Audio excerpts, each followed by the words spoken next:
முதல்வர் தொகுதியில் கொலை. சென்னை பெரம்பூர் தொகுதிக்கு உட்பட்ட கொடுங்கையூர் கடும்பாடி அம்மன் கோவில் தெருவில் ஒருவர் அடித்து கொலை.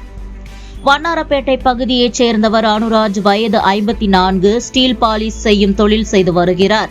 அனுராஜ் கொடுங்கையூர் கடும்பாடி அம்மன் கோவில் தெருவில் அமைந்துள்ள ஸ்டீல் பாலிஷ் செய்யும் தொழிற்சாலையில் பணியாற்றி வருகிறார். நேற்று இரவு சக நண்பர்களுடன் இணைந்து மது அருந்திவிட்டு அனைவரும் வீட்டிற்கு சென்று விட்டனர். காலையில் சக தொழிலாளி ஒருவர் வந்து பார்த்தபொழுது அனுராஜ் ரத்த வெள்ளத்தில் கிடந்துள்ளார். இதனையடுத்து அவர் காவல்துறைக்கு தகவல் தெரிவித்துள்ளார். தகவல் அறிந்த சம்பவ இடத்திற்கு சென்ற கொடுங்கையூர் காவல் ஆய்வாளர் ரஜினிகாந்த் தலைமையிலான காவல்துறையினர் உயிரிழந்த அனுராஜின் உடலை மீட்டு உடற்கூறு ஆய்விற்காக அரசு ஸ்டான்லி மருத்துவமனைக்கு அனுப்பி வைத்து வழக்கு பதிவு செய்து விசாரணை மேற்கொண்டு வருகின்றனர்.